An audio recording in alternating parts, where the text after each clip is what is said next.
Nobel prize को दुनिया के सबसे प्रेस्टिजियस अवार्ड्स में से एक माना जाता है, लेकिन क्या आपको पता है कि इंडिया में सबसे पहले नोबेल प्राइज किस भारतीय को मिला था और कौन सी फील्ड में मिला था? चलिए मैं आपको बताता हूँ। फिजिक्स फील्ड में सबसे पहले ये प्राइज डॉक्टर सीवी रमन को दिया गया था। लिटरेचर फील्ड में रविंद्रनाथ टैगोर को दिया गया था। इसी तरह से इकोनॉमिक फील्ड में डॉक्टर अमर्त्य सेन को दिया गया था।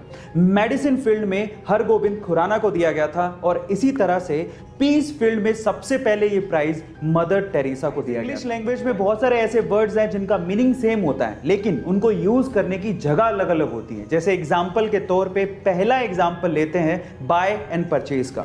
बाय आप तब यूज करते हो जब आपको सस्ती चीज खरीदनी होती है, लेकिन परचेज आप तब यूज करते हो जब आपको महंगी चीज खरीदनी होती है। इसी तरह से एक और एग्जांपल लेते हैं, सी एंड वॉच। सी आप तब यूज करते हो जब आपको स्टैटिक यानी कि स्थिर चीज को देखना होता है, और वॉच आप तब यूज करते हो जब आपको डायनामिक यानी कि गतिशील चीज को देखना होता है ना। रहने वाले एक बंदे ने दुनिया की सबसे महंगी वर्चुअल आर्ट खरीदी है। Virtual art actually really exist नहीं करती, वो सिर्फ वर्चुअली एग्जिस्ट करती है। अब आप लोग सोचो कि उसके लिए उसने कितना पैसा दिया होगा।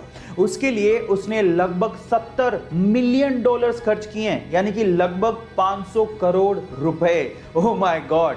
और उससे भी हैरानी की बात यह है कि ये बंदा बिटकॉइन बिलियनर है और एक्चुअली वो साउथ इंडिया से है गाइस। पर ऐसा बिल्कुल भी नहीं है कि वो बहुत रिच फैमिली से है।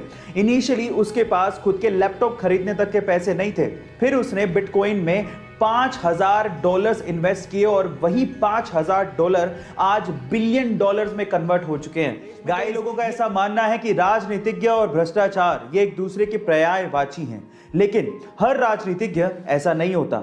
जैसे उदाहरण के तौर पे लाल बहादुर शास्त्री जी। गाइस, लाल बहादुर शास्त्री जी ने प्रधानमंत्री पद की शपथ एक फटी हुई धोती में ली थी, और बाद में ऐसा पता लगा कि लाल बहादुर शास्त्री जी के पास सिर्फ 2 ही धोती और सिर्फ 2 ही कुर्ते थे। प्रधानमंत्री बनने के बाद उनकी धर्म पत्नी ने उनसे कहा था कि अब आप नई धोती क्यों नहीं ले लेते। तो उसके बाद जो लाल बहादुर शास्त्री जी ने कहा वो आप लोगों को सुनना चाहिए। उन्होंने कहा कि देश के करोड़ों किसान ऐसी ही धोती पहनते हैं और मुझे नई धोती पहनने का कोई अधिकार नहीं है। गाइस, आपका लाल बहादुर शास्त्री जी के सरल जीवन के बारे में क्या कहना है? चैट की स्किन पर दाग धब्बे हैं, या फिर आपके फेस पर मुहासे हैं, या फिर आपकी स्किन साफ नहीं है, उसके पीछे का कारण हो सकता है आपके खून का साफ ना होना। और अगर आप अपने खून को घरेलू नुस्खे से साफ करना चाहते हैं तो मेरे पास आपके लिए एक हेल्थ टिप है।